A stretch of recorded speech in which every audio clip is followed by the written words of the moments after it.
స్వాగతం. Neuro rehabilitation మరియు long term ICU care కోసం ఆయుష్మాన్ రిహాబిలిటేషన్ సెంటర్ మీ విశ్వసనీయ గమ్యస్థానం.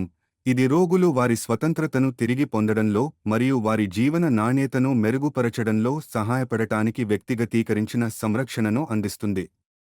అధునాతన చికిత్సలు మరియు కారుణ్య సంరక్షణ.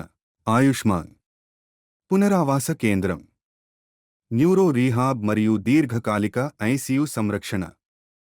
హృదయపూర్వక స్వాగతం. ముఖ్య అతిథులు: శ్రీ డి శ్రీధర్ బాబు, గౌరవ ఐటి శాఖ మంత్రి. గౌరవ అతిథి శ్రీ రాగుల శ్రీ పొన్నం ప్రభాకర్, శ్రీ ఈటల రాజేందర్ గారు. దేవిరెడ్డి రవాణా శాఖ మంత్రి సుధీర్ రెడ్డి వెంకటేశ్వర్ రెడ్డి, బీసీ సంక్షేమ శాఖ మంత్రి. మల్కాజిగిరి ఎమ్మెల్యే ఎల్బీ నగర్ నుండి Ayushman and family corporator Vanasthalipuram doctor GVKR Goud MBBS, Osmania, MD general medicine, Gandhi, DM neuro, NIMS, consultant neuro physician. Doctor Medikonda Rajender Kumar MBBS, MD anaesthesiologist, fellowship in pain medicine, fellowship in critical care, consultant pain medicine and critical care specialist. Doctor Buggoju Vijay Kumar, BPT MPT, neuro, NIMS, CONT, NDT, consultant neuro physiotherapist. Doctor Kasireddy Krishna Reddy, MBBS, దా ఫుగ్రా, FIPM, consultant anaesthesiologist and critical care specialist. Plot నం 97, FCI colony, మెనస్ 7, వనస్థలిపురం, హైదరాబాద్. సంప్రదించండి 9010105108. ప్రత్యేక neuro rehabilitation, stroke, వెన్నెముక గాయాలు మరియు నాడీ సంబంధిత రుగ్మతలకు తగిన చికిత్సా ప్రణాళికలు. సమగ్ర దీర్ఘకాలిక ఐసియు సంరక్షణ, తీవ్రమైన అనారోగ్యంతో ఉన్న రోగులకు నిరంతర పర్యవేక్షణ మరియు మద్దతు. ఫిజియోథెరపీ అండ్ నొప్పి నిర్వహణ, కదలిక మరియు బలాన్ని పునరుద్ధరించడానికి రోగులకు సహాయపడటం. Dedicated multidisciplinary team, personalized care మరియు వేగంగా రికవరీని ధృవీకరించడం. శస్త్రచికిత్స అనంతర రికవరీ లేదా దీర్ఘకాలిక పరిస్థితులను నిర్వహించడం. ఆయుష్మాన్ పునరావాస కేంద్రం మిమ్మల్ని మంచి ఆరోగ్యానికి తిరిగి తీసుకురావడానికి కట్టుబడి ఉంది.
సో ఆయుష్మాన్ రీహాబిలిటేషన్ సెంటర్ ఇవాళ ఓపెన్ చేశాము. సో ఆయుష్మాన్ రీహాబిలిటేషన్ సెంటర్ యొక్క స్పెషాలిటీ ఏంటి అంటే ఇది ఒక 40 గదుల పడక 40 పడకల హాస్పిటల్. సో ఇందులో 8 బెడ్లు ఐసీయూకి ఉంటాయి. ఐసీయూలో మనకు advanced ventilators, advanced monitors and ఎటువంటి పేషెంట్ అయినా సరే అంటే ఎంత క్రిటికల్ స్టేజ్లో ఉన్నా సరే తీసుకొని చేసుకునేటట్టు ఉంటుంది. అండ్ దాంతోపాటు మనకు స్పెషల్ రూమ్స్ ఉన్నాయి అండ్ జనరల్ వార్డ్ కూడా ఉన్నాయి. సో అన్ని తరగతుల వాళ్ళకు కవర్ అయ్యేటట్టుగా మనము రూపొందించుకున్నాం ఈ హాస్పిటల్ని. అండ్ ఈ హాస్పిటల్ యొక్క ముఖ్య ఉద్దేశం ఏంటి అంటే ఇన్ని రోజులు మనకు రీహాబిలిటేషన్ సెంటర్స్ అంటే రకరకాలుగా ఉంటుంది. కాబట్టి ఇది ఏంటి అంటే ఒక proper neurologist in house and ఒక neuro physiotherapist in house and 24/7 critical care. మనకు ఐసీయూలో 24 గంటలు వెంటిలేటర్ పేషెంట్ కానీ లేకపోతే ట్రిక్యూస్టమ్ పేషెంట్ కానీ లేకపోతే ఎంత సిక్ పేషెంట్ ఉన్నా కూడా వాళ్ళను చూసుకునే విధంగా క్రిటికల్ కేర్ ఫిజిషియన్స్ కూడా ఉన్నారు. అది ఈ హాస్పిటల్ యొక్క ప్రత్యేకత. అండ్ మనకు ఇంకో విషయం ఏంటి అంటే ఫిజియోథెరపీ సెంటర్, ఫిజియోథెరపీ సపరేట్గా రూమ్ ఉంది మనకు అండ్ అడ్వాన్స్డ్ ఎక్విప్మెంట్. ఇప్పటివరకు హైదరాబాద్లో అంటే ఓన్లీ బాంబేలో లేకపోతే ఢిల్లీలో మాత్రమే ఏఐ బేస్డ్ ఫిజియోథెరపీ ఎక్విప్మెంట్స్ ఉన్నాయి. అది స్పెషల్గా మన హైదరాబాద్ ప్రజల కోసం అని చెప్పి మేము స్పెషల్గా వాళ్ళని రిక్వెస్ట్ చేసి తెప్పించుకున్నాము. Latest technology AI based, artificial intelligence based physiotherapy technology. దాంట్లో ఏంటి అంటే మనకు మామూలుగా పేషెంట్ పక్షవాత పేషెంట్కి ఇన్ని రోజులు అంటే జస్ట్ ఫిజికల్ ఎక్సర్సైజ్ అంటే ఫ్లెక్షన్ ఎక్స్టెన్షన్ కానీ ప్యాసివ్ మూమెంట్స్ కానీ అట్లనే చేస్తారు. దీంట్లో ఏంటంటే మెషిన్ బేస్డ్, మెషిన్ మనకు అంటే చూపిస్తూ ఉంటుంది ఇవాళ మనకి ఇంతవరకు రికవరీ ఉంది, నెక్స్ట్ డే ఎంతవరకు రికవరీ ఉంది అన్నది day to day up to date update అని వస్తుంది. అండ్ అదేవిధంగా పేషెంట్ కూడా మోటివేట్ అవుతాడు అండ్ ఆల్సో పేషెంట్ కూడా బెటర్గా చేయడానికి మనకు ఆస్కారం ఉంటుంది అన్నట్టు. మన దాంట్లో ఫస్ట్ టైం ఎల్బీ నగర్లో మన cancer palliative therapy first time మేమే స్టార్ట్ చేస్తూ ఉన్నాము. మాకు నార్కోటిక్స్ డిస్పెన్సరీ కూడా ఉంది. మేమిద్దరం వచ్చేసేసి ఫెలోషిప్ ఇన్ పెయిన్ మెడిసిన్ కూడా చేస్తాము. సో క్యాన్సర్ వాళ్ళకు ఉండే ఆ పెయిన్ భరించలేని పెయిన్, అటువంటి పెయిన్స్కి ఓన్లీ కొందరికి ఆథరైజ్డ్ పర్సన్స్కి మాత్రమే ఆ డిస్పెన్సరీ పర్మిషన్ ఇస్తారు. మా ఇద్దరికి ఆ డిస్పెన్సరీ పర్మిషన్ ఉంది. క్యాన్సర్ రోగులందరూ కూడా ఈ అవకాశాన్ని వినియోగించుకోవచ్చు. బయట రియాబ్స్కి మన రియాబ్స్కి చాలా తేడా ఉంటుంది డెఫినెట్గా. ఎందుకంటే బయట రియాబ్స్ అన్నీ కూడా నాన్ మెడికల్స్ రన్ చేస్తున్నారు. కన్సల్టెంట్స్ బయట నుంచి వచ్చి ఒక 10 నిమిషాలు 15 నిమిషాల్లో పేషెంట్ని చూసి వెళ్ళిపోతారు. ప్రాపర్ ఐసీయూ కేర్ అనేది ఖచ్చితంగా ల్యాగింగ్గా ఉంటుంది. మన దగ్గర అది ఉండదు. ఎందుకంటే మేము ఉండేది కూడా ఇదే కాలం, ఇక్కడే పెట్టుకున్నాం, ఇక్కడే ఉంటాం కాబట్టి 24/7 క్రిటికల్ కేర్ అవైలబిలిటీ ఉంటుంది. మెయిన్గా ventilator patients, long term patients, పెద్ద పెద్ద కార్పొరేట్స్లో ఉన్న వాళ్ళు కూడా ఒక 10 days అంటే ప్రైమరీ ట్రీట్మెంట్ అయిపోయిన తర్వాత సెకండరీ కోసం ఇక్కడికి వచ్చి అడ్మిట్ అవ్వచ్చు. సో ఆ ప్రాపర్ కేర్ అక్కడ ఎంతైతే కేర్ ఉంటుందో అదే డాక్టర్స్ కాబట్టి మేము కూడా అదే కాబట్టి ఎటువంటి తేడా లేకుండా ప్రాపర్ కేర్ ఇచ్చి తొందరగా రికవరీ చేసుకోవాలి.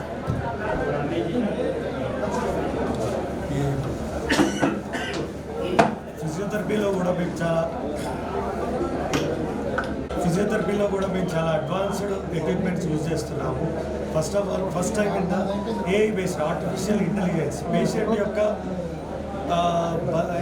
బలాన్ని బట్టి ఎంతవరకు రెసిస్టెన్స్ ఇవ్వాలి, ఎంతవరకు అసిస్టెన్స్ ఇవ్వాలి అనేది రైల్లోనే క్యాలిక్యులేట్ చేసుకొని మనకి ఎక్సర్సైజ్ చేపిస్తుంది అనమాట. సో ఆ విధంగా లేజర్ కానీ అడ్వాన్స్డ్ ఫంక్షనల్ ఎలక్ట్రికల్ స్టిమ్యులేషన్ ఈ విధంగా అడ్వాన్స్డ్ ఎక్విప్మెంట్స్ యూజ్ చేసి ట్రీట్మెంట్ ప్రయత్నిస్తుంది. డెఫినెట్గా ప్రాపర్ న్యూరోకి ఏం కావాలో అన్నీ అయితే ఇప్పుడు ఇక్కడైతే డెఫినెట్గా ఉన్నాయి సార్. ఎందుకంటే మనకి ఇక్కడ న్యూరో ఫిజిషియన్ కావాలి, మెడికల్ కేర్ కావాలి, ఫిజియో కావాలి. ఆ 4 డిపార్ట్మెంట్స్ మీరు కవర్ చేశారు. Ayushman built by doctors, run by doctors. Definitely definitely. ధన్యవాదాలు సార్. ఏదన్నా చిన్న లోపాలు ఉంటే ఏమనుకోవద్దు, మాకు ఎక్స్పీరియన్స్ లేదు కాబట్టి వీటిలో కొంచెం అటు ఇటుగా ఉంటుంది.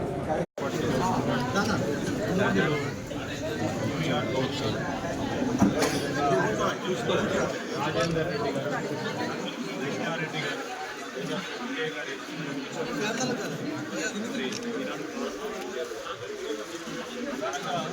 చూసుకున్నటువంటి ప్రాథమిక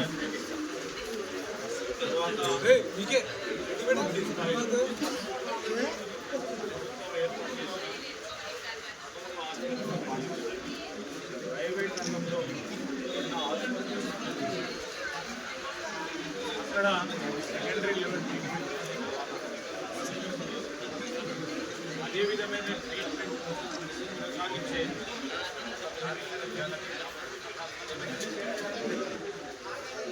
ఇలాంటి రీహాబ్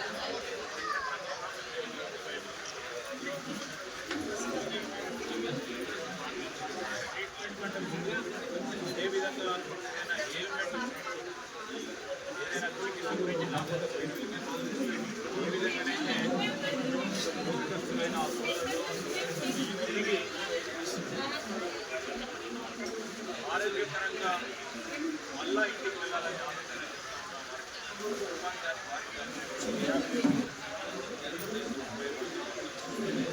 ఇక్కడ ఈ ఆయుష్మాన్ హాస్పిటల్కి సంబంధించి అధునాతనమైన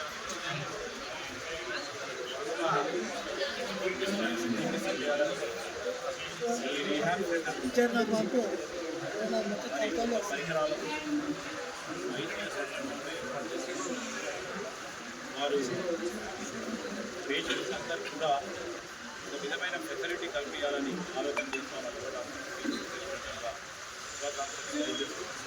ప్రత్యేకించి మేము వారికి కోరేది ఒకటి పేదవారికి సంబంధించిన ఎవరైనా పేషెంట్ తప్పకుండా మానవతా దృక్పథంతో ఈ ఆసుపత్రి నిర్వహించాలి. ఈ రోజు మమ్మల్ని సందర్శించండి మరియు కోలుకునే దిశగా మొదటి అడుగు వేయండి.